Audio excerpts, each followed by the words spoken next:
tiada kau ingat lagi kesalahanku.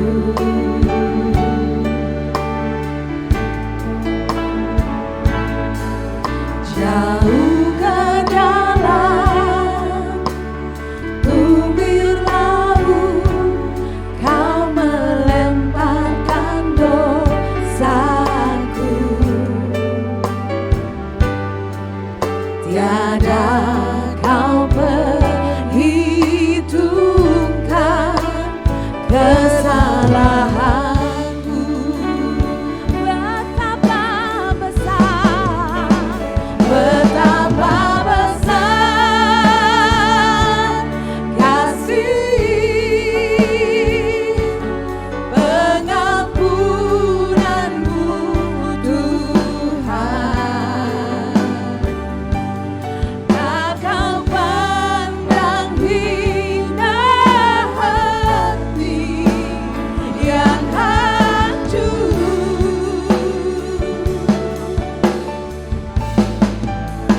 Ku berterima kasih kepadamu ya Tuhan. Pengampunan yang kau beri pulihkan. Mari Bapak Ibu Saudara, saya undang untuk berdiri. Mari sama-sama kita angkat lagu ini. Sejauh timur dari barat kau membuang dosaku. Tiada kau ingat lagi pelanggaranku. Jauh ke dalam tubir laut, jauh ke dalam Tuhan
sangat setia, Allah yang sangat mengasihi kamu. Ya Tuhan, ya Tuhan, terima kasih buat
Mari Bapak Ibu, mari kita mengucap syukur di hadapan Tuhan. Katakan terima kasih, terima kasih, terima kasih Tuhan, terima kasih, terima kasih Tuhan, terima kasih, oh terima kasih Tuhan, terima kasih Tuhan Yesus. Dengan segenap hati katakan terima kasih, terima kasih Tuhan. Berikan rasa syukurmu, ucapan syukur buat Tuhan. Terima kasih, oh Yesus, terima kasih Tuhan, terima kasih Tuhan, terima kasih Tuhan.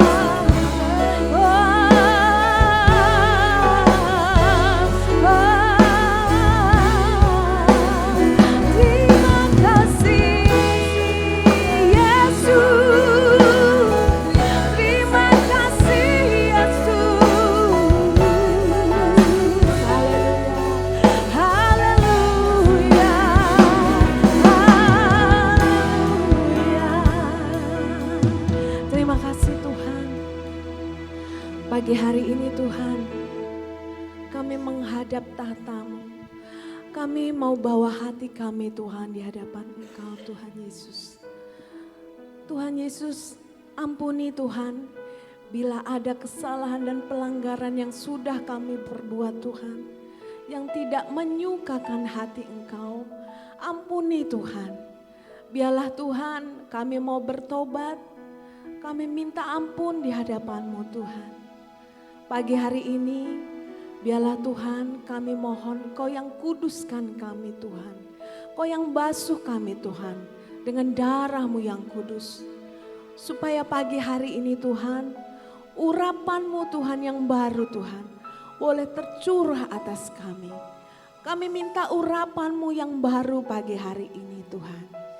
Biarlah hidup kami Tuhan diperbarui Tuhan. Kami boleh mengasihi Engkau, mencintai Engkau Tuhan dengan segenap hati kami. Pagi hari ini Tuhan, kami mau bawa pujian penyembahan kami di hadapan Engkau. Biarlah itu Tuhan boleh menyukakan hati Engkau Tuhan. Biarlah boleh menjadi dupa yang harum Tuhan, yang berkenan di hadapan-Mu Tuhan. Tuhan kami rindu Tuhan, biarlah Engkau yang bertahta atas pujian kami pagi hari ini. Biarlah Engkau bersuka cita Tuhan bersama dengan kami. Kami mau bersuka cita karena kami punya Allah yang sangat baik Tuhan. Terima kasih Tuhan, semua pergumulan kami pagi hari ini kami mau letakkan Tuhan. Kami mau fokus kepada Engkau. Karena kami tahu Tuhan, Kau Allah sumber dari segalanya Tuhan. Kau yang Allah yang mampu Tuhan mengangkat setiap beban kami Tuhan. Kau Allah yang mampu Tuhan memberikan mujizat, memberikan berkat-Mu Tuhan.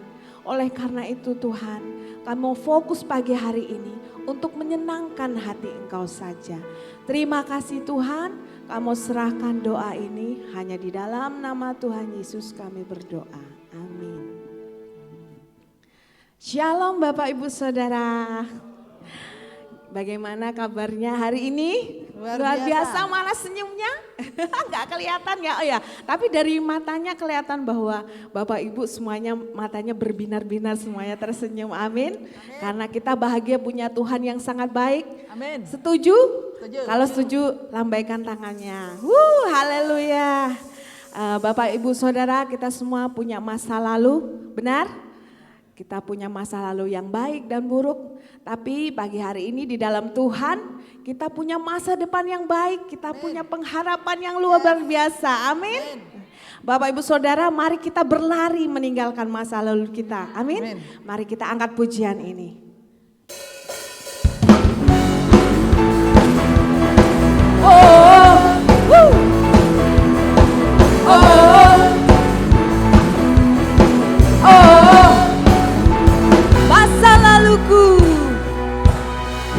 Masa laluku telah dibasuh darah-Mu, semua gagalku telah ditebus oleh-Mu.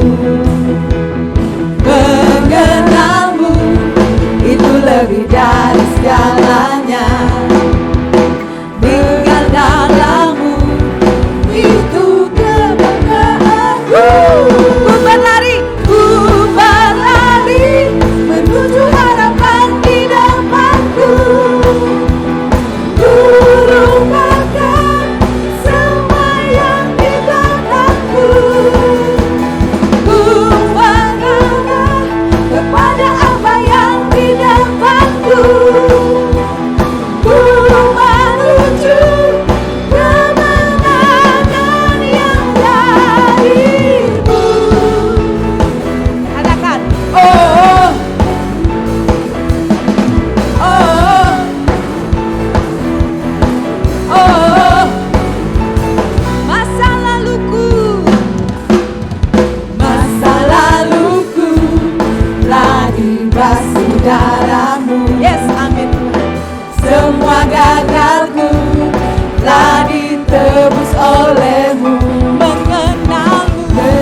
siap-siap katakan oh ya buat Tuhan. Woo! Mari angkat tangan. Angkat tangannya buat Tuhan. Haleluya. Mari gerakan tangannya lagi. Haleluya.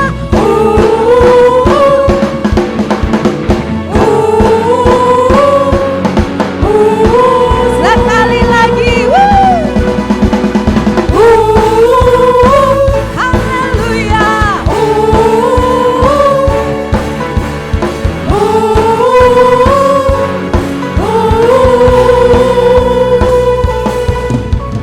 Ku berlari Menuju apa? Yes. Harapan kita. Ku lupakan semua yang di belakangku. Ku mengarah. Ku mengarah kepada apa yang di depanku. Ku menuju kemenangan. Katakan lagi ku berlari. Ku berlari menuju harapan di depanku. Ku lupakan semua yang di belakangku. Ku mengarah. Ku mengarah Ya. kepada apa yang di depanku. Ku menuju kemenangan yang darimu.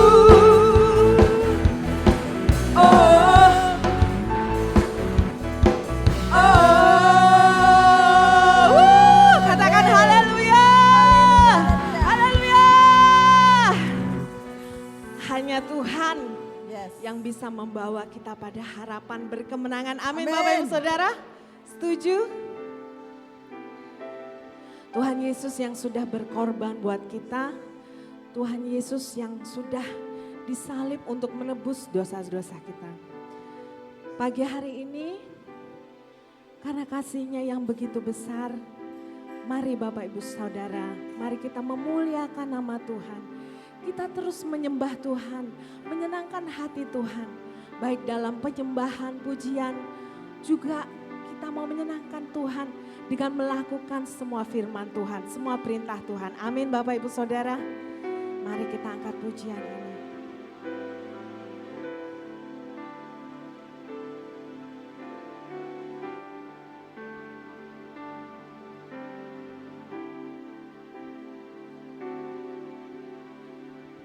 Betapa besar kasih-Mu,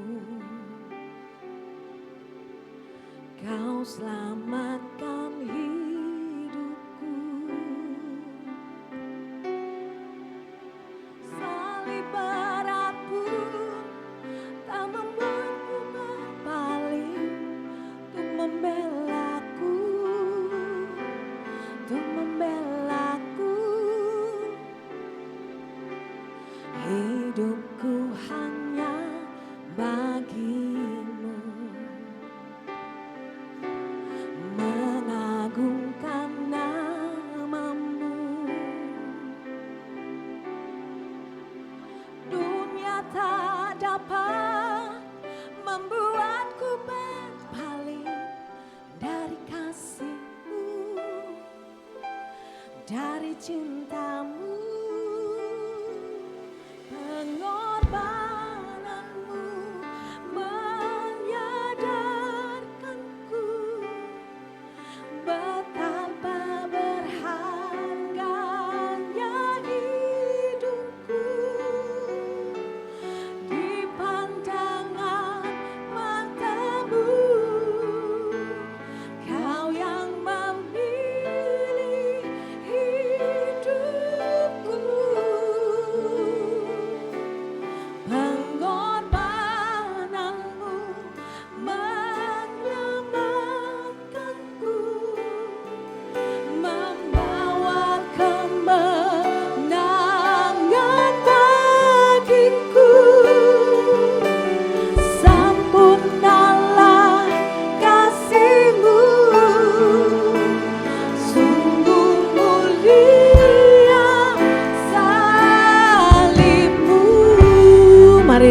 segenap hati. Sama-sama kita katakan. Betapa besar kasih-Mu,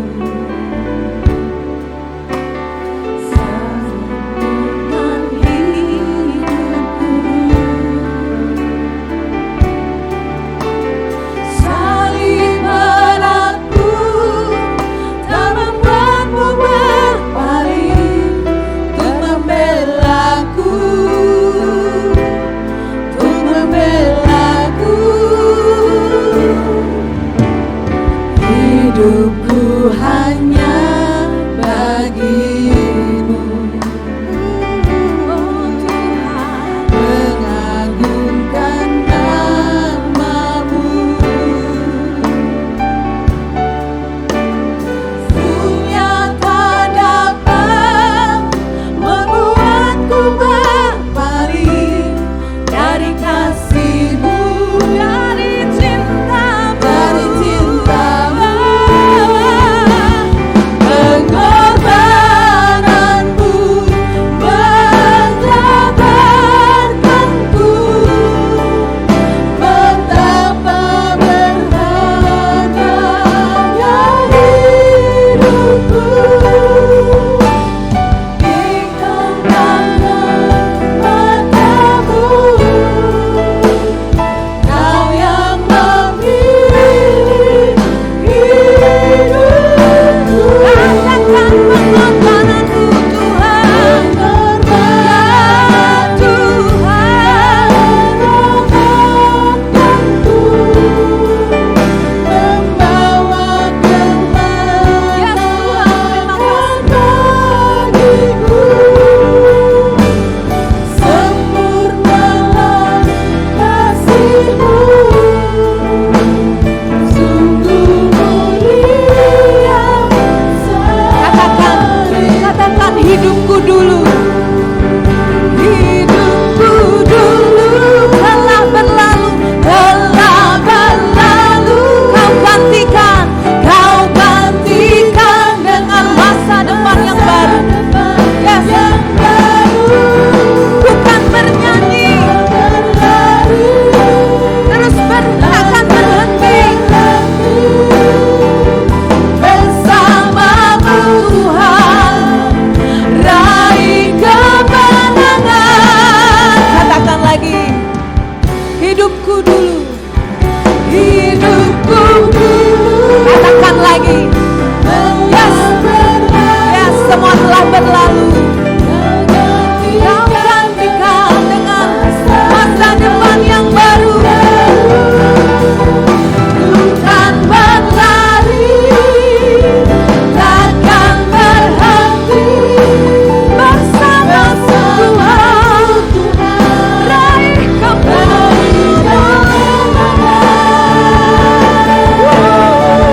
Katakan pengorbanan. Pengorbananmu menyabarkanku, betapa besarnya. Terima kasih buat pengorbanan Tuhan Yesus. Terima kasih Tuhan. Di hadapan mata-Mu,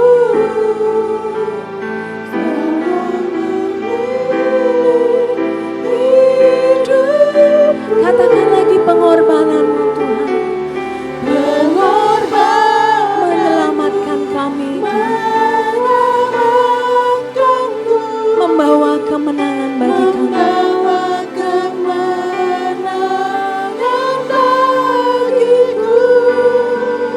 Sempurnalah kasih-Mu Tuhan, sungguh mulia salib-Mu. Katakan lagi, sempurnalah kasih-Mu, sempurnalah kasih-Mu ya Tuhan, sungguh mulia salib-Mu. Katakan lagi, sempurnalah, sempurnalah kasih-Mu,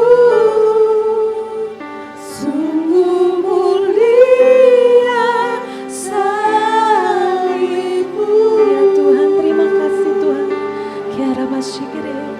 Bapak Ibu Saudara boleh saat teduh pagi hari ini bawa hati Bapak Ibu Saudara. Bapak Ibu Saudara, coba membayangkan ketika Tuhan Yesus disalibkan untuk dosa Bapak Ibu Saudara. Betapa beratnya, betapa menyakitkan buat dia. Tapi dia rela melakukan semua itu karena kasihnya yang begitu besar buat kita.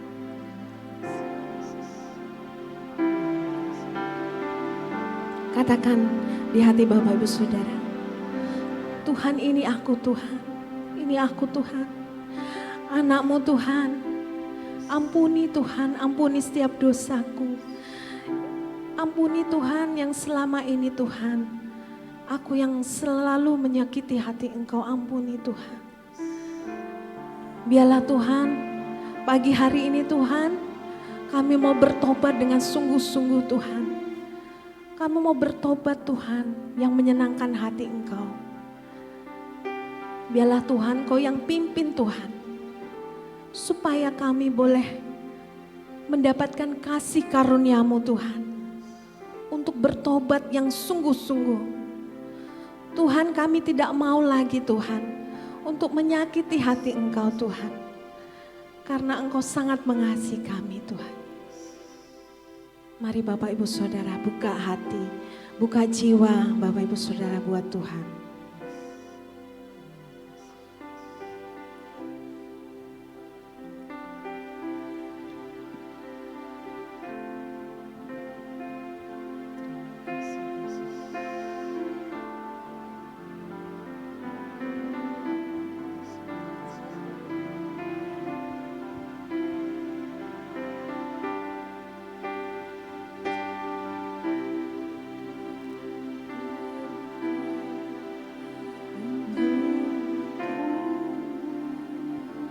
Mari Tuhan selidiki hati kami. Nyatakan segala perkara, sikapkan semua yang terselubung, supaya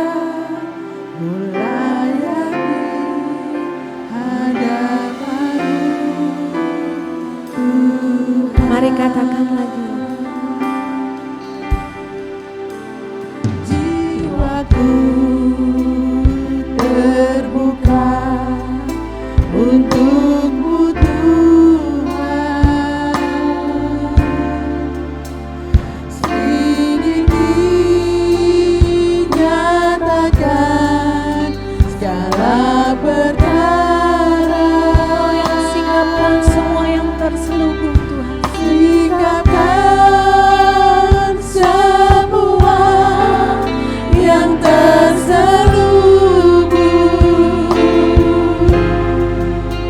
supaya ku layak di hadapan-Mu Tuhan. Mari sama-sama katakan. Jiwaku Terbuka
terang benderang, singkapkan semua yang terselubung, supaya ku layak di hadapan-Mu, Tuhan. Singkapkan semua yang Singkapkan semua yang terselubung, supaya ku layak di hadapan-Mu. Sekali lagi katakan, singkapkan semua yang terselubung. Singkapkan semua yang terselubung, ya Tuhan, supaya ku layak di hadapan-Mu,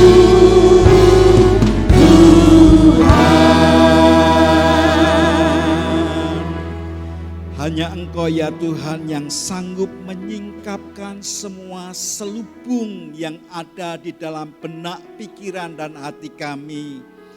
Untuk supaya kami bisa melihat terang ilahi yang Tuhan bentangkan di depan kami. Hingga kami melihat akan rancangan-rancangan apa yang Tuhan telah singkapkan itu. Supaya kami hidup di dalamnya dengan penuh kemenangan oleh karena anugerah-Mu. Kami mau percaya hari ini bagian dari rencana ilahi yang Tuhan telah persiapkan dari waktu ke waktu untuk kami memasuki hari ini. Berbicaralah Tuhan bagi masing-masing kami, apapun yang menjadi jatah bagian kami oleh roh hikmat, wahyu dan pengertian yang datang daripada-Mu, yang akan memampukan kami untuk melihat kedalaman isi hati-Mu, supaya kami hidup di dalamnya. Berkati umat-Mu Tuhan, kami percaya oleh kerja kuasa Allah yang Tuhan kerjakan dalam Kristus Yesus Tuhan kami, memberkati setiap umat-Mu. Demi dan di dalam nama Tuhan Yesus dan semua kita yang berharap kepada Bapa berkata, amin, amin. Silakan saudara duduk dalam hadirat Tuhan. Waktu saya duduk di situ, saya diingatkan dengan dua ekstrim. Ekstrim yang pertama adalah orang-orang yang merasa berdosa banget. Oleh karena perasaan dosa itulah yang kemudian setiap kali dipercayai oleh Tuhan melalui pemimpin-pemimpin yang ada untuk melakukan perbuatan pekerjaan Tuhan sekecil apapun, orang ini merasa enggak layak, orang ini merasa enggak mampu, orang ini merasa enggak bisa, hingga dia berkata, aku sih pengen tapi aku masih seperti ini. Mana mungkin aku bisa bekerja seperti yang kau harapkan. Dia melihat akan kesalahan-kesalahannya lebih daripada anugerah Tuhan. Bukan hanya oleh karena kesalahan pribadinya saja. Seringkali dia juga melihat akan kesalahan-kesalahan orang lain. Entah itu papanya, entah itu mamanya, entah itu nenek moyangnya. Hingga orang ini berkata, kami aja belum bisa jadi berkat buat Yerusalem kami. Sehingga kami tidak mungkin bisa menjamah sesuatu yang kudus. Yang adalah pekerjaan Tuhan yang Anda percayakan. Orang ini gak mau move on karena gak pernah bisa melihat akan anugerah Tuhan yang begitu besar. Sebaliknya ada orang-orang tertentu yang merasa dirinya kudus hingga dia berkata, aku mah anak Abraham yang oleh karena kasih Tuhan aku dihisapkan dalam keturunan Abraham. Bahkan merasa dirinya kudus, gak mau bergaul dengan orang lain. dan merasa bisa lakukan apapun juga. Dia berkacang kepada kebenaran sendiri, sehingga pada saat ada orang-orang tertentu melakukan perbuatan kesalahan kecil saja, maka orang itu ditunjuk-tunjuk sampai orang itu berkata, ya memang aku berdosa, ya memang aku bersalah. Dan orang yang merasa kudus ini selalu mengoreksi orang lain. Bukan kritis, tetapi saya bilang orang ini kronis oleh karena gak bisa melihat kesalahannya sendiri, malah melihat kesalahan orang lain. Seperti firman Tuhan katakan,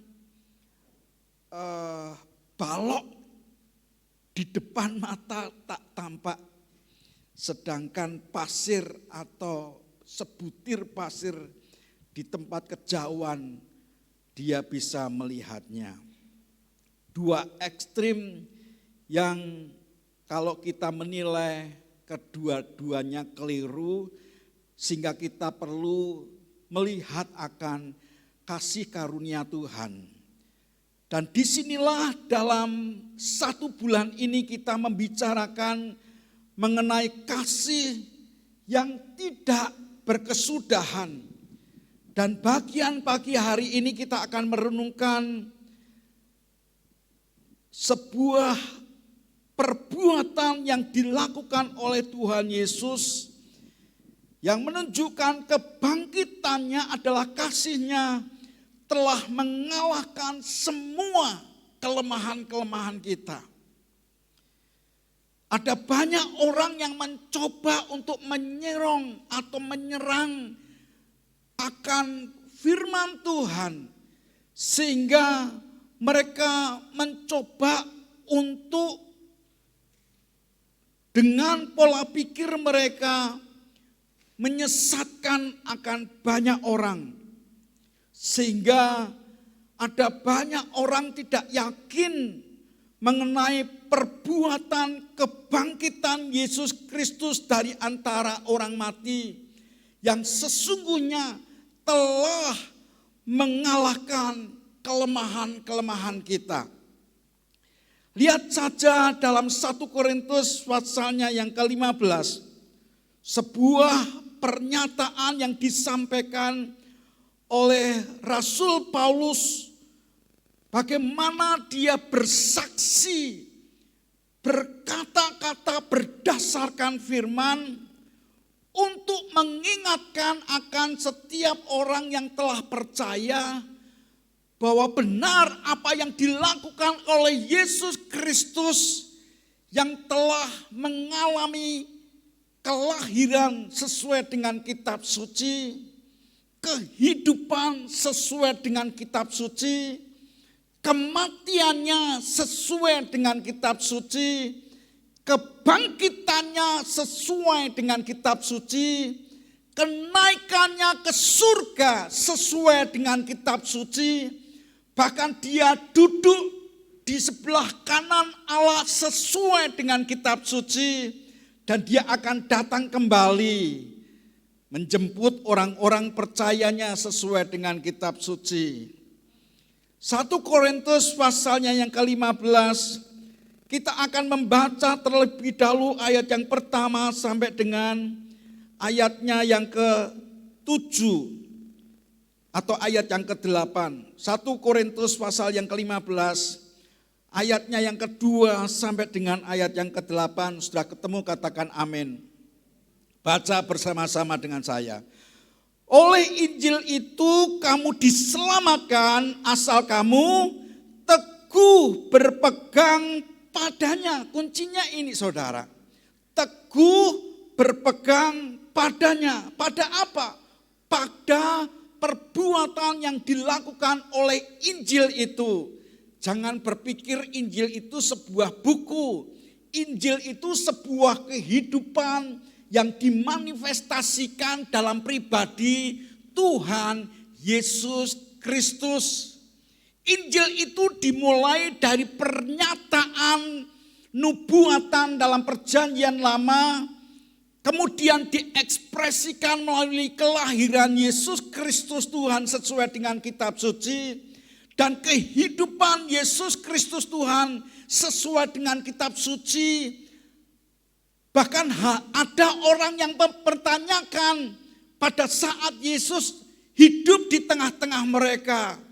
Orang ini adalah Yohanes Pembaptis dan bertanya, engkaukah Mesias itu atau kami masih harus menantikan pribadi yang lain?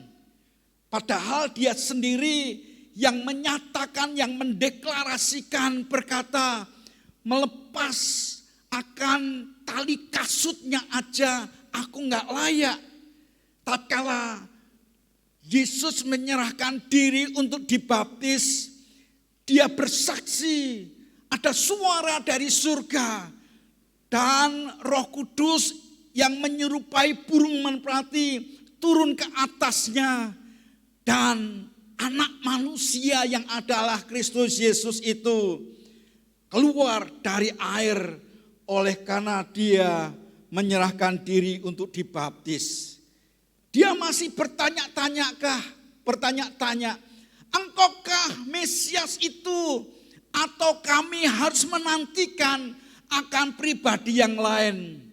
Tuhan Yesus simpel berkata, katakan kepada Yohanes, orang buta melihat, orang tuli mendengar, orang bisu berkata-kata, bahkan orang mati dibangkitkan. Dan Tuhan berkata, barang siapa percaya kepadanya, asal tidak bimbang hatinya. Dia ingatkan kepada Yohanes yang pada saat itu ada di dalam penjara oleh karena perbuatan Herodias, di mana dia ditegur oleh karena dosa-dosanya. Yang akhirnya Yohanes benar-benar pasrah karena mendengar akan kesaksian anak manusia yang memiliki pola hidup seperti itu. Dia berkata, nih Mesias yang dinanti-nantikan oleh orang-orang percaya. Hari itu memang dia dipenggal kepalanya, tapi dia hidup untuk selama-lamanya karena percaya kepada Tuhan.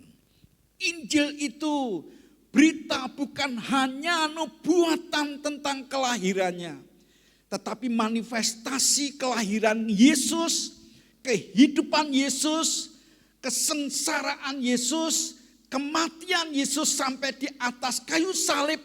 Bukan berhenti sampai di situ, dan dia dikuburkan sesuai dengan kitab suci. Dan pada hari yang ketiga dibangkitkan sesuai dengan kitab suci.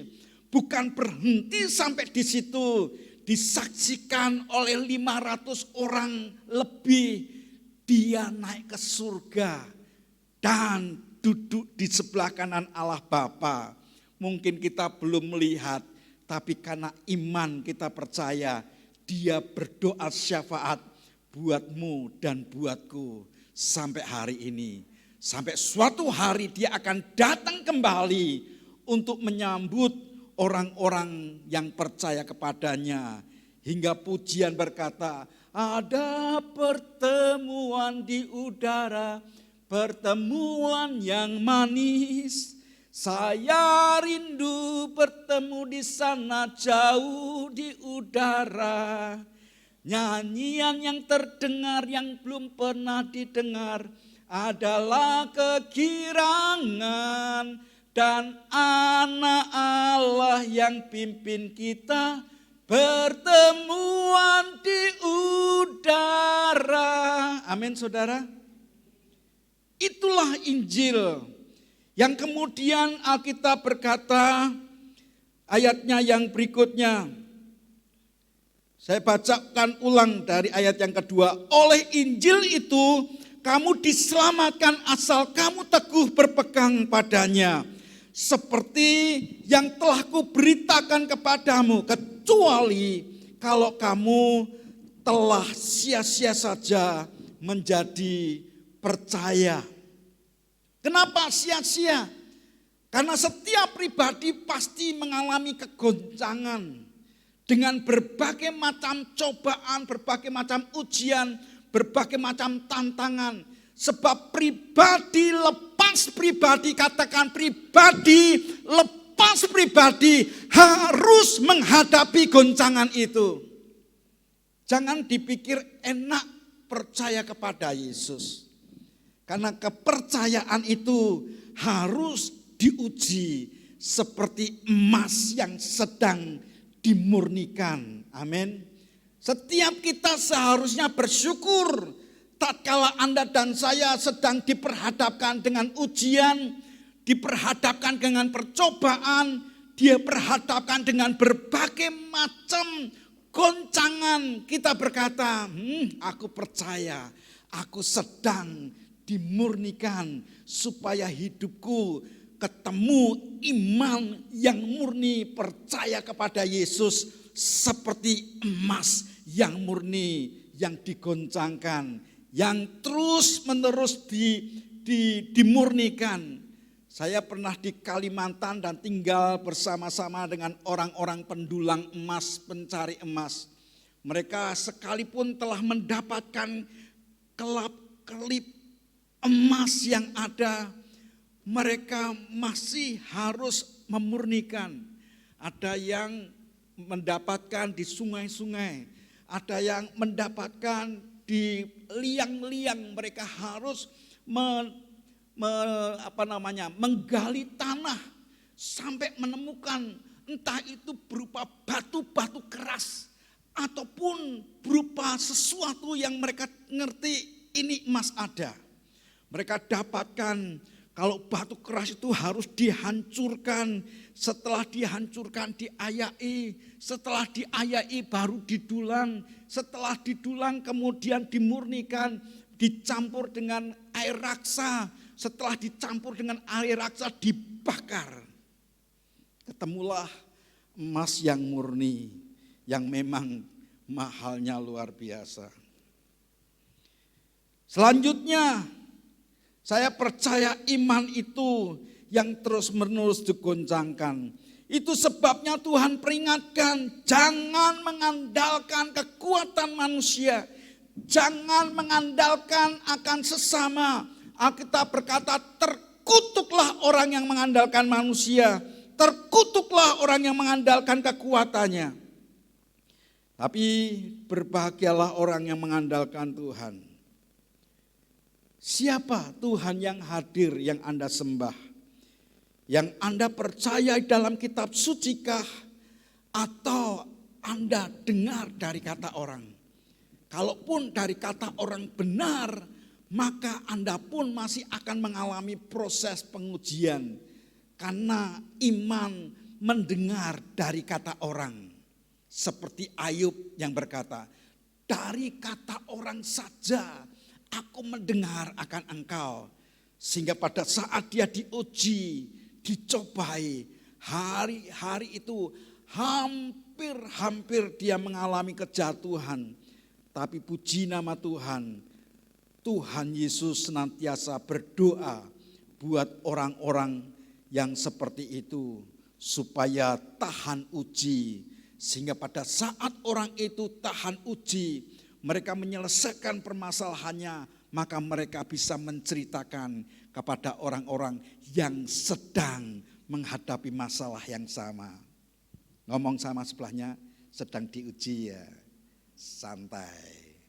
Sebab Tuhan berdoa buat engkau. Amin. Ayatnya yang ketiga dikatakan, sebab yang sangat penting telah kusampaikan kepadamu, yaitu apa yang telah kuterima sendiri.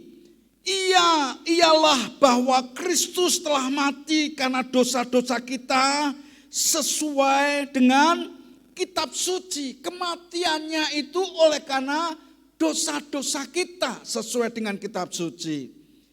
Bahwa ia telah dikuburkan dan bahwa ia telah dibangkitkan pada hari yang ketiga sesuai dengan kitab suci. Bahwa ia telah menampakkan diri kepada Kefas, Dan kemudian kepada ke-12 muridnya, sesudah itu ia menampakkan diri kepada lebih dari 500 saudara sekaligus. Kebanyakan dari mereka masih hidup sampai sekarang, tetapi beberapa di antaranya telah meninggal. Dinyatakan itu dengan jelas.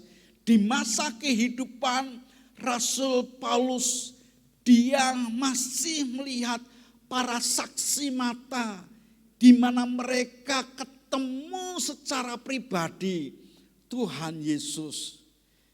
Ingat, ini tulisan disampaikan oleh Rasul Paulus di masa sekitar 70 setelah Yesus Kristus wafat. Mereka menyaksikan masih ada para saksi mata di mana Yesus yang telah bangkit dari antara orang mati menjumpai pribadi mereka. Selanjutnya ia menampakkan diri kepada Yakobus, kemudian kepada semua rasul, dan yang paling akhir dari semuanya, ia menampakkan diri juga kepadaku, sama seperti kepada anak yang lahir sebelum waktunya.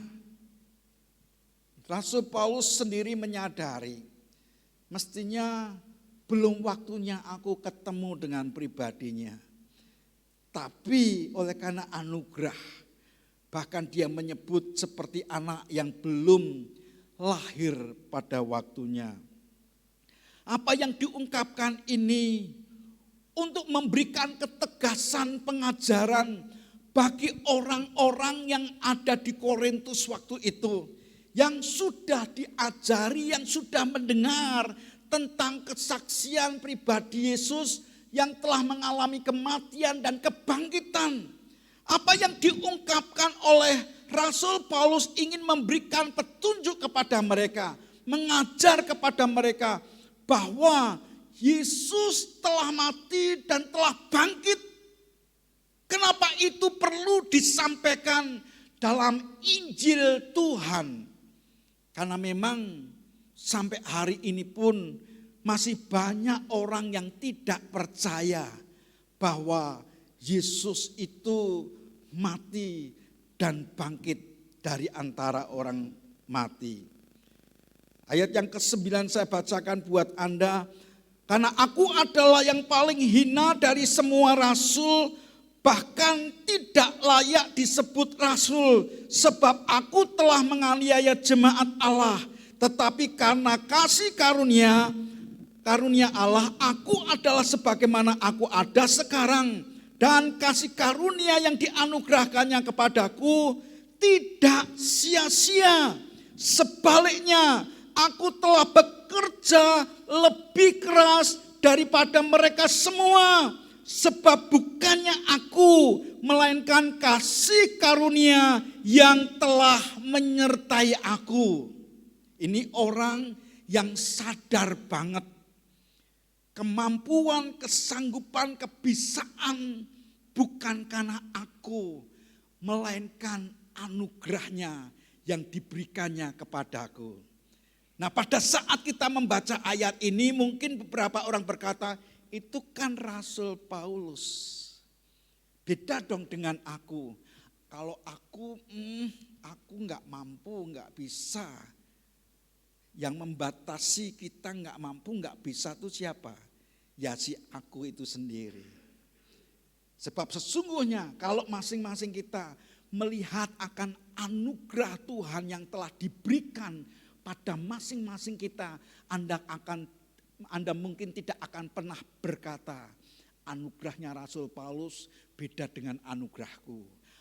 Anugerahku beda dengan anugerah orang itu. Kalau orang itu dipakai secara luar biasa, maka anugerahnya lebih besar daripada aku. Apakah seperti itu? Walaupun Anda berkata tidak, kenyataannya Anda berkata, ya memang anugerahnya lebih besar daripada aku. Urapannya lebih hebat loh.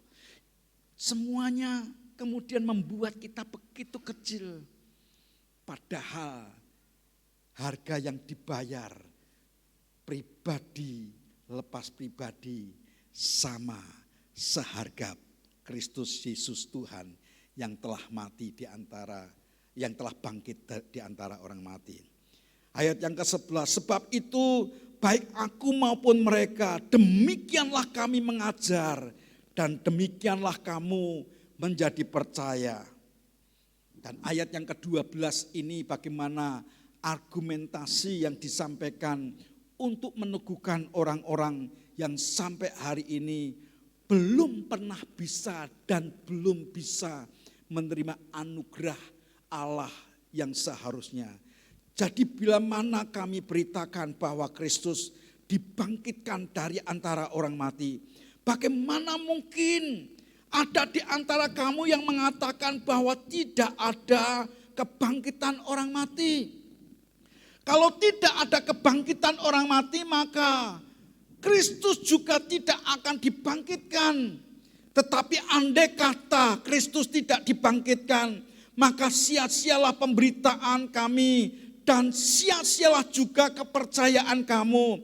Lebih daripada itu, kami ternyata berdusta terhadap Allah. Karena tentang Dia kami katakan bahwa Ia telah membangkitkan Kristus, padahal Ia tidak membangkitkannya. Kalau andai kata benar bahwa orang mati tidak dibangkitkan, sebab jika benar orang mati tidak dibangkitkan, maka Kristus juga tidak dibangkitkan.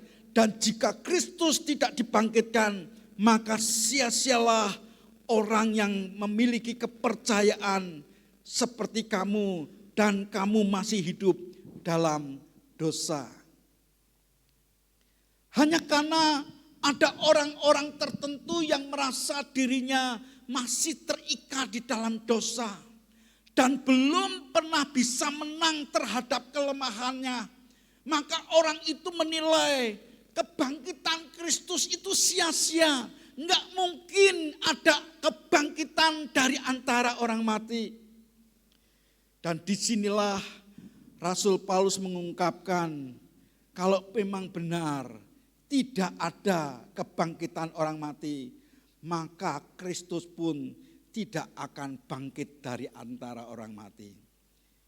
Anda bisa mengambil keputusan hari ini. Yakinkah engkau bahwa Kristus telah bangkit dari antara orang mati seperti yang dikatakan kitab suci?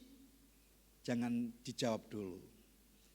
Sebab jawabannya adalah sebuah keputusan untuk berkata semua kelemahanku sudah dikalahkan oleh karena kematiannya dan oleh karena kehidupannya, maka sekarang ini aku memiliki kehidupan yang baru. Sebuah keputusan kehidupan yang berubah sesungguhnya yang harus Anda dan saya kerjakan. Itu sebabnya saya memberikan tema kebangkitannya yang adalah kasihnya telah mengalahkan semua kelemahanku. Saya berharap Anda tidak berkajang atau tidak sombong dengan kelemahanmu yang berkata, ya memang aku dilahirkan dalam keadaan seperti ini, so what gitu loh. Kamu mau apa? Aku memang kelemahanku kayak gini. Kalau aku memang lahir dalam keadaan gini, ya sudah kamu mau terima atau tidak. Sombongnya rak karuan. Orang merasa sepertinya, ya kamu terima aku apa adanya. Loh, kalau kamu Yesus Kristus yang tidak perlu berubah dari dulu, sekarang dan selama-lamanya, ya sudah nggak usah berubah. Tapi kalau Anda bukan Kristus, yang dimana Anda berkata, aku harus berubah dari hari ke hari, sebab aku akan menjadi seperti Kristus. Itukah tujuan Tuhan dalam hidupmu? Dan saya ingin tunjukkan kepada saudara, inilah kenyataannya. Banyak orang mencoba menyerong atau menyerang mengenai kebangkitannya. Jangan menuduh orang yang ada di sana. Jangan menuduh orang yang ada di sana. Lihat akan keadaanmu. Apakah engkau adalah orang-orang termasuk orang yang menyerang, menyerongkan. Atau Anda memiliki keyakinan yang sama. untuk hidup diperbaharui dari hari ke hari. Lihat bersama-sama dengan saya Matius pasal yang ke-11 ayat yang ke-12. Ini ayat yang sudah saya sampaikan kepada saudara dalam pendahuluan tadi. Alkitab berkata Matius 11 ayat yang ke-12. Sejak tampilnya Yohanes Pembaptis hingga sekarang kerajaan surga diserong. Ini kata-kata bukan hanya diserong sebenarnya, tapi diserang. Kalau diserong hanya diserongkan gitu saudara. Kita enggak kerasa diserongkan, tapi diserang. Orang itu dengan sengaja menyerang untuk orang-orang yang beriman kepada pribadi Yesus yang telah bangkit dari antara orang mati. Bukan hanya sebagai sebuah pengetahuan, melainkan orang ini juga memiliki pengharapan yang sama. Sebagaimana Kristus Yesus yang telah bangkit dari antara orang mati, aku pun akan dibangkitkan seperti dia. Dan selanjutnya orang yang menyerongnya, orang yang menyerangnya mencoba menguasainya, mengontrolnya. Jangan berkata tuh sana orang itu yang menyerang untuk mengontrol. Padahal diri sendiri yang sedang menyerongkan, menyerang dan mengontrol sesuai sak kepenake dhewe. Sesuka-suka hatinya. Karena kebanyakan orang di akhir zaman ini ingin mendengar apa yang dia ingin dengar untuk menyenangkan telinganya. Ya apa ya? Saya berharap jemaat yang ada di Manyaran ini berbeda. Saudara lihat cara menyerangnya. Beberapa saudara mungkin pernah mendengar bahwa kalau Yesus itu seorang nabi, dia ini adalah pribadi yang maha kudus. Mereka percaya ada kuasa melalui pribadi Yesus yang telah membuat orang tuli mendengar, yang telah membuat orang bisu berkata-kata, yang telah membuat orang yang lumpuh dan berjalan, yang telah membuat orang mati dan bangkit lagi. Mereka percaya, dan karena kepercayaannya ditambahi lagi. Kepercayaan plus, dia berkata, masa orang yang seperti ini diizinkan oleh Tuhan mati? Gak mungkin, dia dipelihara oleh Allah, dilindungi oleh Tuhan. Gak mungkin dia mati dengan cara seperti itu. Dan orang berkata, tahukah engkau pada saat dia dikejar oleh tentara Romawi, Tuhan Yesus itu masuk ke dalam gua. Dan guanya itu tiba-tiba ditutup oleh Tuhan dengan rumah laba-laba. Pada saat tentara Romawi datang ke situ dan melihat akan rumah laba-laba yang tertutup rapi, mereka berkata, enggak mungkin ada orang masuk di situ. Kenapa? Karena kalau ada orang masuk ke situ, pasti rumah laba-laba ini rusak. Dan mereka berkata, Allah itu melindungi Tuhan Yesus dengan cara seperti itu, dengan keajaibannya yang luar biasa. Kalau cerita itu benar, maka Yesus tetap hidup dan dia tidak mati. Apa yang terjadi? Alkitab bohong. Karena Yesus harus mati sesuai dengan kitab suci. Amin. Disinilah banyak orang menyerongkan, menyerang. Ada lagi yang berkata bahwa yang disalibkan itu bukan pribadi Yesus. Itu adalah Yudas Iskariot yang tiba-tiba wajahnya disulap oleh Allah yang mencintai, yang melindungi, yang mengasihi Tuhan Yesus. Sehingga orang itu disulap wajahnya persis Tuhan Yesus. Sehingga para orang Romawi ini menangkapnya dan kemudian menghajarnya. Mereka merasa betul inilah Yesus. Mereka tahu wajahnya, mereka mengenali wajahnya. Padahal wajahnya sudah disulap. Katanya seperti itu. Kalau itu benar, maka kematian Yesus tidak seperti kitab suci. dan kitab suci itu bohong. Anda bisa mengerti? Dan ada banyak kisah lagi yang menceritakan dan menyerang untuk kematian dan kebangkitan Tuhan Yesus Kristus. Inilah kenapa Alkitab dengan jujur menceritakan kepada saudara bahwa Yesus yang lahir sesuai dengan kitab suci, Yesus yang hidup sesuai dengan kitab suci, Yesus yang mati sesuai dengan kitab suci, Yesus yang bangkit sesuai dengan kitab suci, Yesus yang naik ke surga yang disaksikan oleh 500 orang sekaligus sesuai dengan kitab suci. Dan suatu hari Yesus berkata, aku duduk di sebelah kanan Allah Bapa untuk berdoa syafaat bagi engkau dan aku. Amin. Dan dia akan datang kembali sesuai dengan kitab suci. Kita bersyukur ada di negara yang hebat ini. Setiap hari besar, baik kelahirannya, baik kematiannya, baik kebangkitannya, kenaikan ke surga, dirayakan bersama-sama. Hal yang kedua yang saya ingin tunjukkan kepada saudara, fungsinya apa untuk kebangkitan dan kematian dan kebangkitannya dibeberkan kepada kita sampai hari ini. Karena Tuhan ingin menunjukkan bahwa semua yang dilakukan hanya untuk kepentingan Anda dan saya. Sebagai orang-orang yang memiliki kelemahan. Sebagaimana yang diungkapkan oleh pemazmur pasal yang ke-51 ayat yang ke-5 dikatakan di situ, sesungguhnya dalam kesalahan aku diperanakkan, dalam dosa aku dikandung ibuku. Sadar bahwa ada di dalam kandungan dia dalam keadaan salah dan bahkan ada di dalam kandungan dalam kondisi dosa. Sehingga pada saat dia lahir pun dia sadar, aku manusia berdosa. Sesuai dengan pewarisan yang diberikan, yang dikatakan di dalam Kejadian pasal yang ketiga ayat yang ke-15.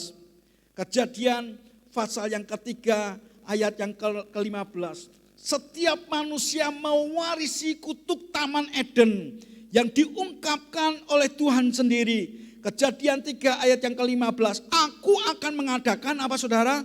Permusuhan antara engkau dan perempuan ini. Antara keturunanmu dan keturunannya.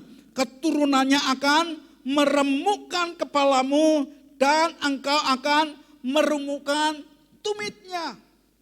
Apakah itu berlaku sampai hari ini? Ya, iblis mencoba untuk menggigit akan tumit kita. Membuat kita tidak berdaya. Kenapa tumit? Karena tumit ini alat untuk Anda dan saya bergerak, berjalan, beraktivitas. Kalau tumitnya digigit maka dia akan tidak bisa lakukan sesuatu dengan maksimal. Dan Tuhan Yesus sebagai keturunan dari wanita itu akan meremukkan kepala ular. Untuk menunjukkan bahwa inilah yang terjadi. Sebagaimana kitab suci katakan. Kitab Roma pasal yang ke-5 ayat yang ke-12. Dikatakan sebab itu sama seperti dosa telah masuk ke dalam dunia oleh satu orang. Dan oleh dosa itu juga maut. Demikian jugalah maut itu telah menjalar kepada semua orang. Karena semua orang telah berbuat dosa. Semua keturunan Adam dan Hawa telah berbuat dosa. Sebagaimana kitab suci katakan dalam Roma pasal yang ketiga ayatnya yang ke-23 dikatakan karena semua orang telah berbuat dosa dan telah kehilangan kemuliaan Allah. Sebab upah dosa ialah maut, tetapi karunia Allah ialah hidup yang kekal dalam Kristus Yesus Tuhan kita. Minggu yang lalu saya sampaikan kepada saudara, tatkala Tuhan memilih murid-muridnya, Tuhan tahu persis masing-masing orang memiliki kelemahan. Masing-masing orang mungkin memiliki sakit penyakit. Masing-masing orang diikuti oleh roh-roh jahat. Sehingga Tuhan perlu memberikan kuasa dan wibawa atas mereka. Sebagaimana diungkapkan di dalam Injil Matius pasal yang ke-10. Ayat yang pertama dikatakan, Yesus memanggil ke-12 muridnya dan memberi kuasa kepada mereka untuk mengusir roh-roh jahat dan untuk melenyapkan segala penyakit dan segala kelemahan. Katakan segala. Segala itu apapun, saudara. Nggak pilih kasih. Segala roh-roh jahat, segala sakit penyakit, segala kelemahan. Apa yang Anda miliki? Roh-roh jahat apa yang nempel pada hidupmu? Sakit penyakit apa yang masih ada dalam tubuh kita? Kelemahan-kelemahan apa yang masih ada dalam jiwa kita? Tuhan berkata, Dia telah memberikan kuasa kepada setiap kita. Dengan itu kita sadar, pada saat kita lemah dan tidak berdaya, di masa kebodohan kita, di situ kelemahan itu akan muncul dan menghisap kuat untuk kita hidup kembali. Manusia daging kita muncul lagi dan kemudian menyeret kita untuk masuk ke dalam dosa. Berapa banyak di antara saudara frustasi menghadapi kelemahan-kelemahanmu sendiri. Frustasi menghadapi sakit penyakitmu sendiri.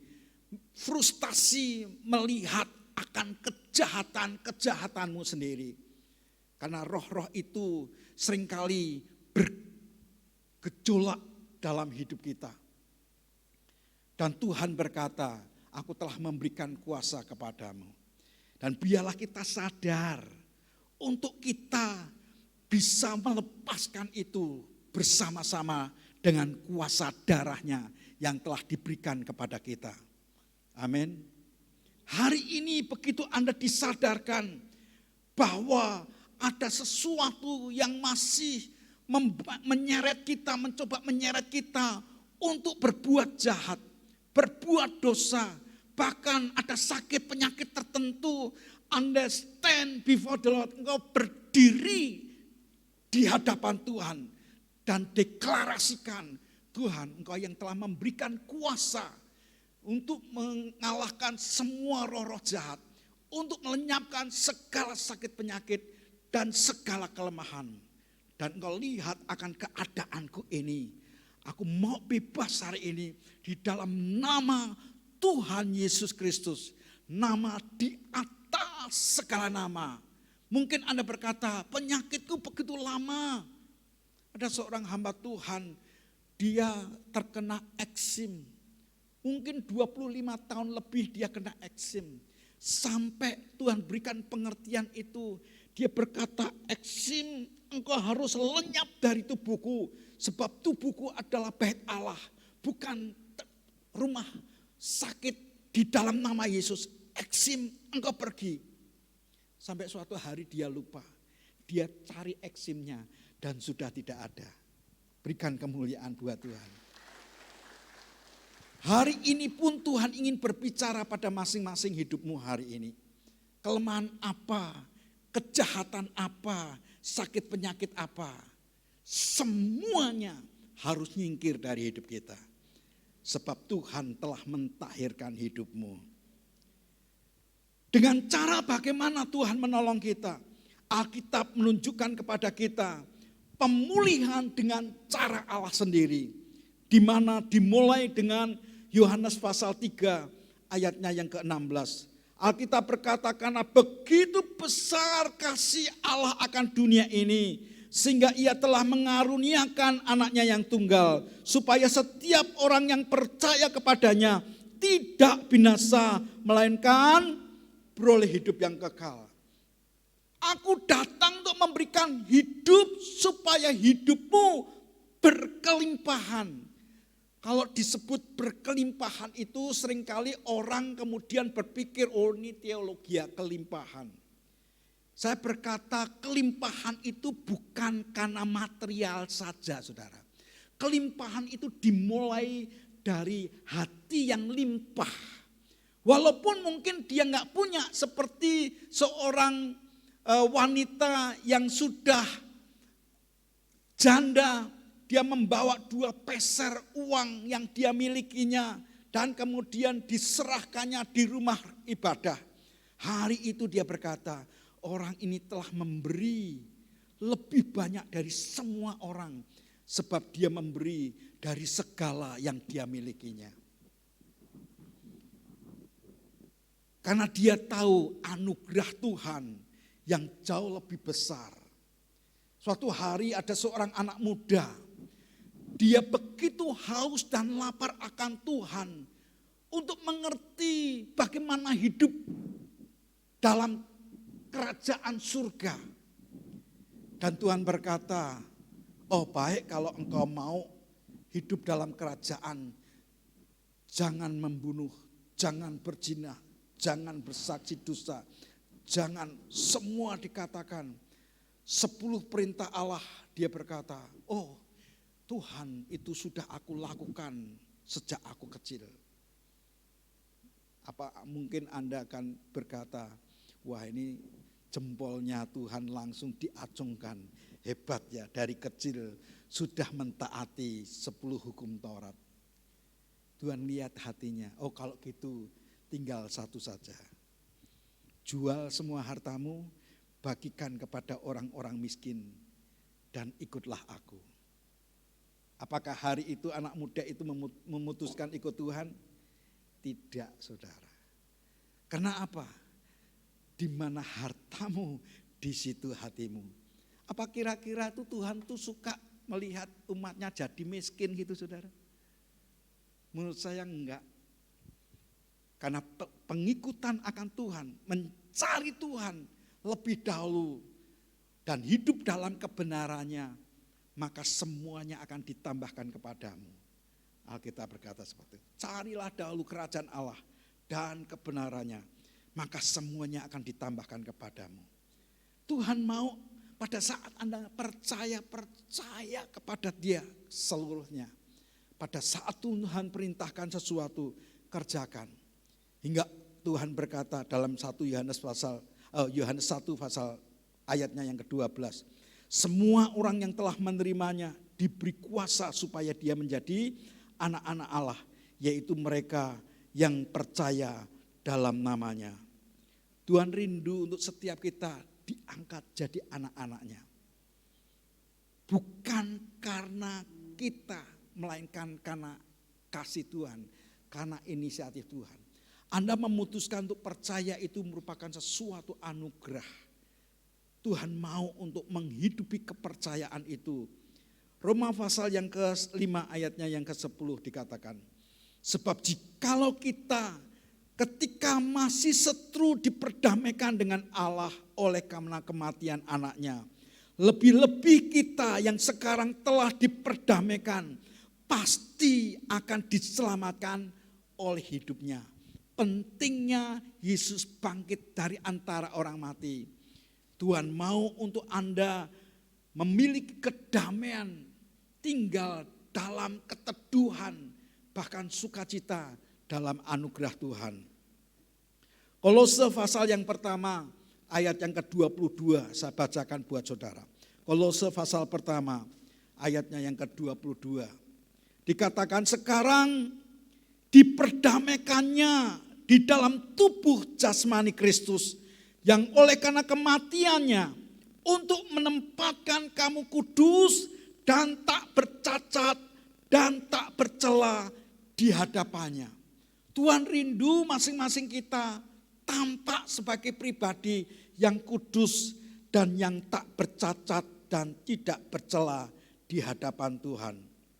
Sehingga Tuhan mengingatkan kepada kita untuk kita mengingat akan perbuatan yang telah dilakukan oleh Tuhan Yesus.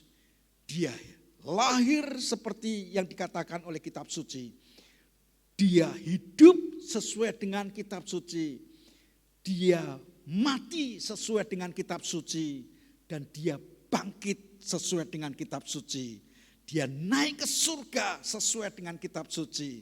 Dia duduk di sebelah kanan Allah Bapa untuk berdoa syafaat bagi engkau dan aku sesuai dengan kitab suci. Dan one day dia akan datang kembali untuk menjemput setiap orang yang percaya kepadanya. Mungkin ada beberapa saudara kita telah meninggal dan mendahului kita. Kita berkata orang-orang itu percaya kepada Tuhan. Alkitab berkata, aku yang masih hidup tidak akan pernah mendahului mereka yang sudah meninggal. Sebab orang yang sudah meninggal di dalam Kristus, mereka akan terlebih dahulu bangkit. Dan kemudian kita bersama-sama diangkat menuju tempat di mana Tuhan menyongsong kita. Ada perjumpaan dengan pribadinya sesuai dengan kitab suci. Mari kita bangkit berdiri. Nyanyikan sebuah pujian, kasih yang terindah, hati yang mulia. Hanya kutemukan di dalammu, Yesusku. Pujian dari hatiku selalu di setiap waktuku. Tiada pernah berubah kasihku. Kasih yang terindah,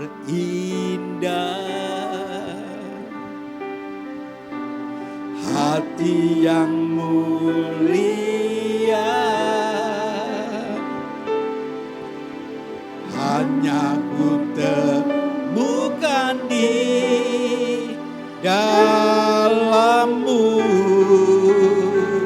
Yesusku.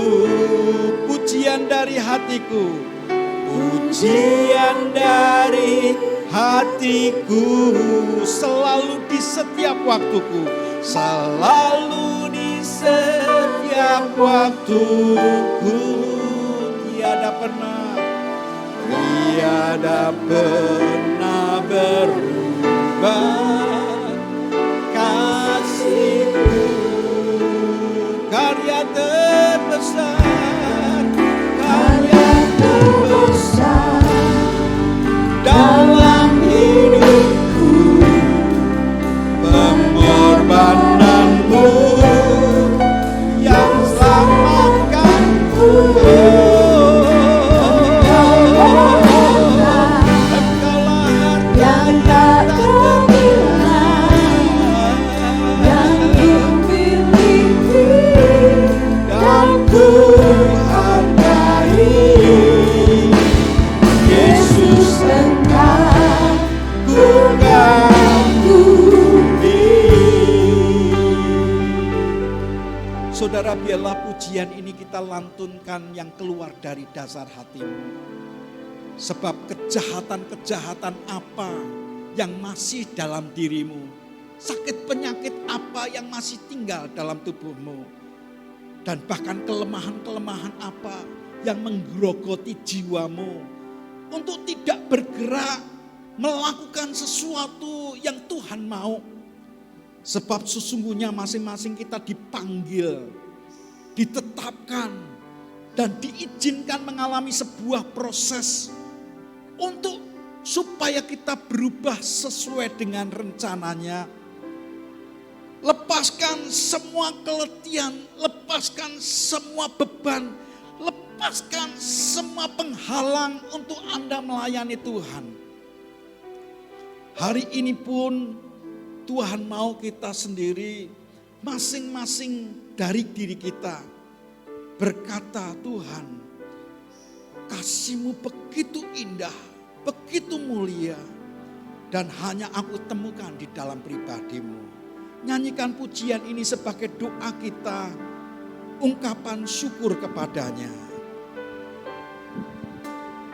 Kasih yang terindah,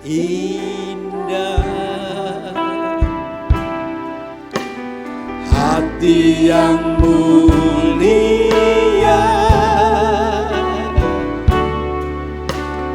hanya ku temukan di dalammu, Yesusku. Pujian dari hatiku,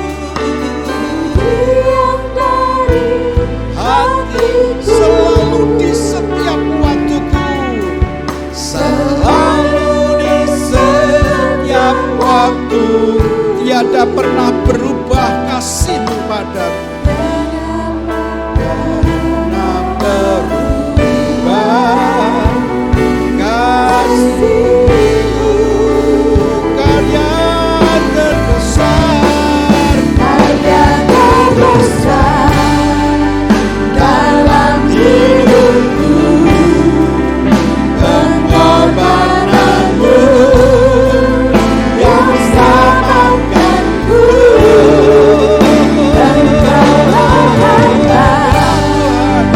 yang tak terhilang, yang ku Miliki dan ku hargai. Kematian-Mu Tuhan Yesus telah bukan ku diri.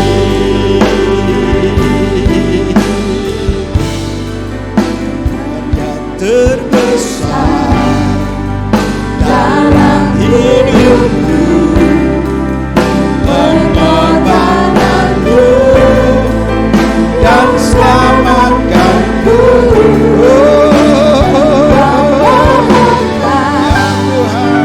yang tak terhilang, yang ku miliki Dan ku hargai. Yesus engkau bukan ku diri. Saudara, kita bawa hati kita di hadapan Tuhan. Ingatkan apa yang Tuhan ingin supaya kita mengingatkannya. Dengan membawa akan tubuh dan darah Tuhan. Dia berkata, ingatkan akan daku. Sebagai sebuah persekutuan di mana engkau dan aku dipersatukan oleh karena kasih-Nya. Yang di mana tubuhnya yang telah dipecah-pecahkan untuk membuat kita yang terpecah disatukan. Darahnya yang tercurah sebagai tanda bahwa perjanjian yang baru berlaku atas hidup kita. Kami bawa setiap hati kami di hadapan-Mu.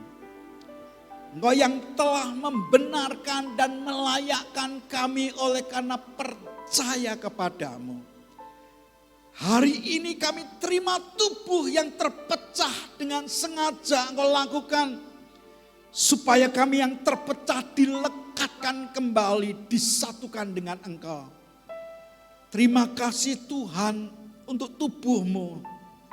Hari ini kami terima tubuh sebagai wujud kesatuan kami dari satu daging yang sama, yaitu daging-Mu Tuhan. Dengan iman kita katakan di dalam nama Tuhan Yesus. Tubuh-Mu Tuhan menundukkan dagingku. Kita makan bersama-sama tubuh Tuhan ini.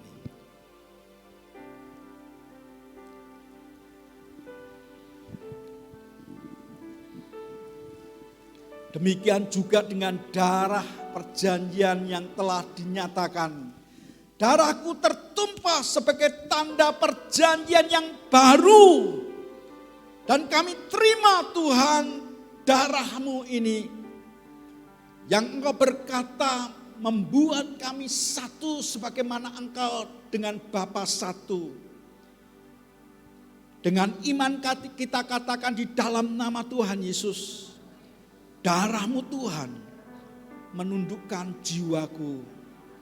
Kita minum darah Tuhan bersama-sama.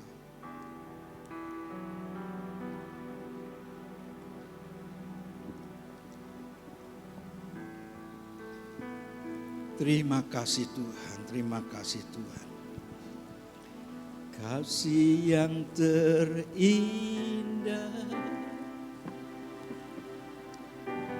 hati yang mulia,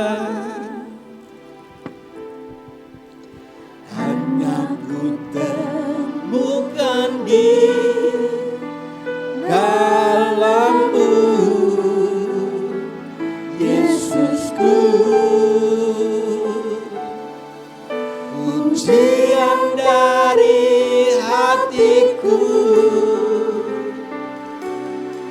selalu di setiap waktuku. Tiada pernah berubah kasih-Mu. Karya terbesar dalam hidupku, pengorbananmu yang selamatkanku.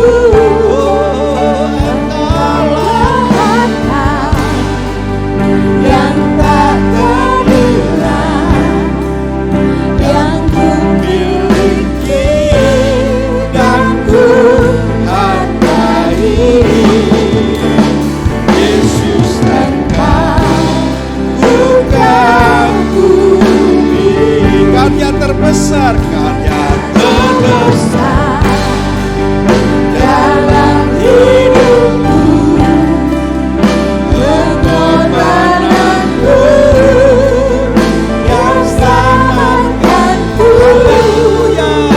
Engkaulah Allah yang tak ternilai, yang ku miliki dan ku hargai. Yesus Engkau bukan bumi. Kita akan berdoa bersama-sama dengan iman. Saudara bisa mengikuti akan doa yang saya sampaikan dengan sungguh-sungguh hati. Tuhan Yesus, kami datang kepadamu. Kami sadar Tuhan, kami manusia berdosa. Ada banyak kejahatan, ada banyak kelemahan, bahkan yang membuat kami sakit. Mulai hari ini kami percayakan kematian dan kebangkitan-Mu.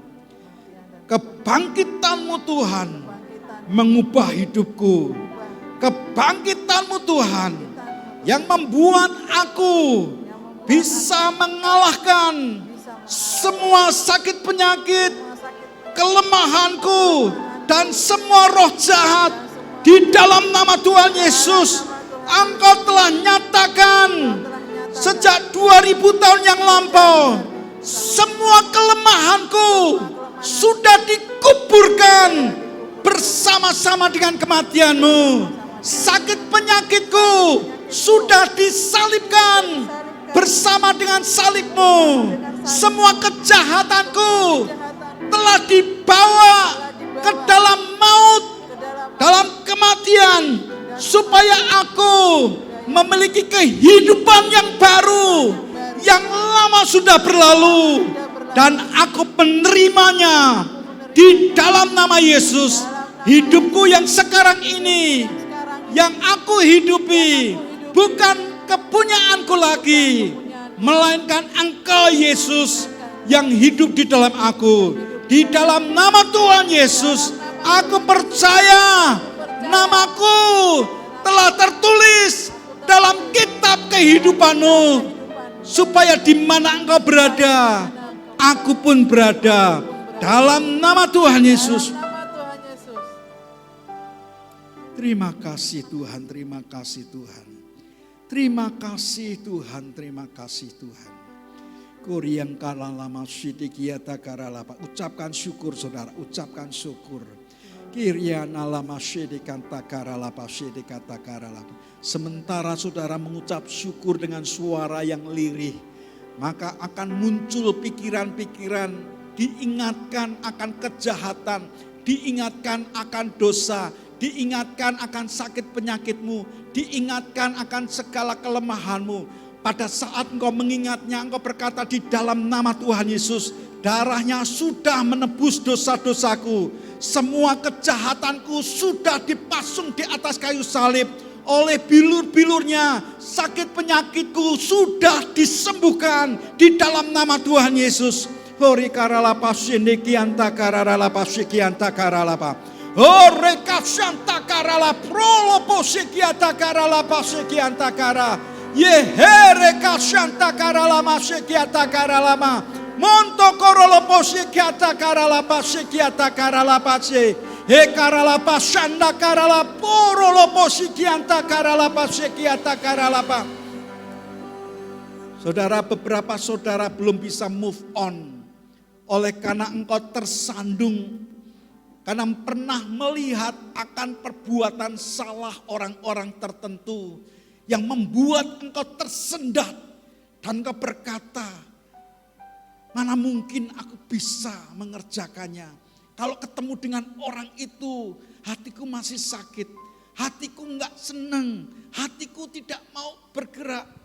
Saudara, lepaskan pengampunan dengan orang itu.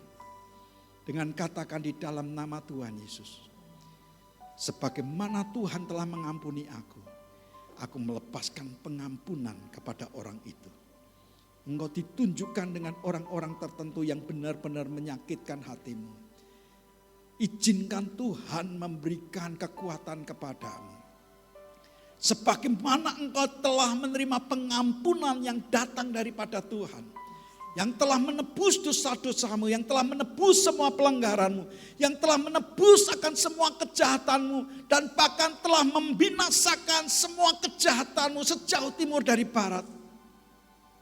Demikian juga hari ini lepaskan pengampunan kepada orang-orang itu. Tuhan, aku memutuskan untuk melepaskan pengampunan kepada saudara-saudaraku. Melepaskan pengampunan kepada orang-orang tertentu di dalam nama Tuhan Yesus. Katakan dengan iman di dalam nama Yesus. Aku mau bebaskan, aku mau bebaskan, aku mau bebaskan, aku mau bebaskan di dalam nama Yesus. Aku mengampuni, aku melepaskan pengampunan. Aku mengampuni, melepaskan pengampunan. Ya, katakan dengan iman di dalam nama Tuhan Yesus. Aku mengampuni dan melepaskan pengampunan. Oh, reka syanda karalapa sokorolopo koriana lama syanda karalapa setiataka. Yehere karalapa rolopo sikiata karalapa sikianta kaya karalapa. Ore kasyanda karalapa sikiata karalapa syukuria karalapa syata karalapa. Karya terbesar dalam hidupku, pengorbananmu yang selamatkanku.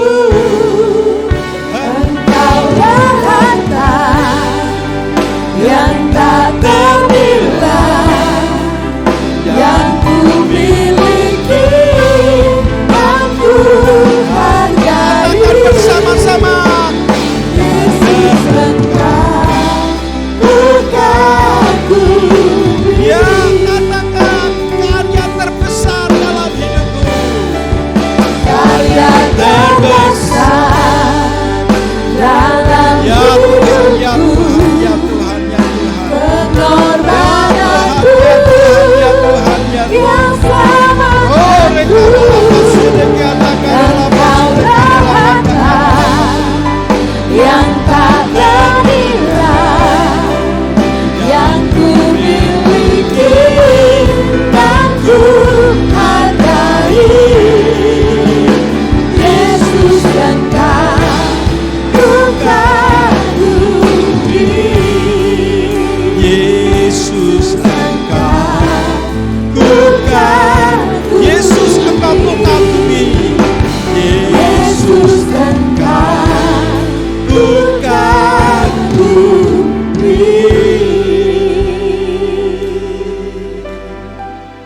Terima kasih Tuhan untuk keindahan cinta-Mu, kasih-Mu yang memulihkanku Tuhan. Hari ini kami mendengar apa yang seharusnya kami dengar. Kami menghidupi apa yang seharusnya kami hidupi. Oleh karena hidupku sesuai dengan kitab suci. Dan aku percaya oleh karena anugerah-Mu. Berkati setiap umat-Mu yang bukan hanya menjadi pendengar, tapi juga pelaku firman-Mu Tuhan. Terima kasih, sebentar kami akan mengembalikan perpuluhan janji iman kami, nasar kami. Kami kerjakan dengan segenap hati dalam ketaatan kami. Demi dan di dalam nama Tuhan Yesus, dan semua kita yang mau taat kepada Bapa berkata, amin. Silakan saudara duduk. Ada pengumuman yang akan disampaikan lewat video, persilakan. Ditemukan HP merek Evercross bagi yang merasa kehilangan setelah ibadah bisa diambil di multimedia. Terima kasih. Dengan menunjukkan kitab suci kah? KTP ya, atau nomornya sendiri ya. Ada pengumuman lain? Oke, tidak ada. Baik, kita akan bersama-sama bersyukur kepada Tuhan atas perbuatan yang baik. Saudara, saya sampaikan kepada saudara, hari Rabu yang lalu ya, kita kumpul bersama-sama untuk seminar kebangsaan bersama dengan para kiai, para santri dari berbagai macam kalangan, juga agama-agama yang lain, mendengar tentang salah satu penyeminar kita. Beliau adalah Dandim yang ada di Kota Semarang, dan kemudian ditambah lagi ada Gus Nuril menyampaikan akan sesuatu yang ada dalam hati mereka, dan kita berdoa biarlah ada kesatuan dari berbagai macam latar belakang kepercayaan. Kita percaya Tuhan menyatukan dalam negara kesatuan Republik Indonesia ini supaya nama Tuhan senantiasa dimuliakan. Amin. Hadir kurang lebih 3.000 orang dan sangat diberkati, dan terima kasih untuk keterlibatan Anda sekalian mensupport baik dalam doa dan dana, bahkan ada yang melakukan pekerjaan membantu melayani di sana. Kita bersyukur atas akan perbuatan yang Anda kerjakan bersama-sama. Mari kita bangkit berdiri bersama-sama mengucap syukur atas kasih dan kemurahan Tuhan yang Tuhan kerjakan dalam hidup kita. Bapa, kami bersyukur apa yang Tuhan telah kerjakan di tengah-tengah kami melalui gereja yang Tuhan percayakan. Kami menyehati oleh karena kami memiliki sikap submission kepadamu untuk tunduk kepada pemerintah yang ada di atas kami. Engkau yang mengajarkan kesejahteraan kota adalah kesejahteraan kami. Kami berdoa sebagai warga negara Indonesia ini, di tempat di mana Tuhan tempatkan kami masing-masing, biar terang-Mu, garam-Mu berfungsi dengan maksimal dan memberkati banyak orang. Tuhan lihat akan pribadi anak-anak-Mu, mereka yang sedang refreshing. Tuhan, kami berdoa biarlah mereka menemukan keteduhan, kedamaian, sukacita di dalam Engkau. Bahkan mereka yang mengalami sakit, penyakit, dan kelemahan, Tuhan hadir di tengah-tengah mereka, memulihkan, menyembuhkan, melepaskan semua keterikatan. Hari ini kami bersyukur mendengar sekali lagi bahwa salib kebangkitan-Mu Tuhan yang memberikan kekuatan kepada kami, menyingkirkan semua kelemahan, roh-roh jahat dan sakit penyakit kami. Biarlah ini akan menjadi kekuatan dalam hidup kami. Saudara, kedangkan tangan-Mu, terimalah berkat yang terbaik yang datang dari Allah Bapa, kasih kemurahan dalam Kristus Yesus Tuhan, dan penyertaan Roh Kudus yang memampukan engkau terhisap kuat dalam kehidupan kerajaan ilahi. Oleh karena disitulah keluargamu untuk tinggal dalam damai sejahtera dan sukacita, dalam pengayoman di kepak sayap Raja Wali, yaitu Tuhan sendiri. Berkat rahmat yang datang dari Allah Bapa, kasih kemurahan dalam Kristus Yesus Tuhan, dan penyertaan Roh Kudus memberkati setiap kita dan semua langkah-langkah hidup kita. Demi dan di dalam nama Tuhan Yesus, dan semua kita yang diberkati berkata, Amin. Amin.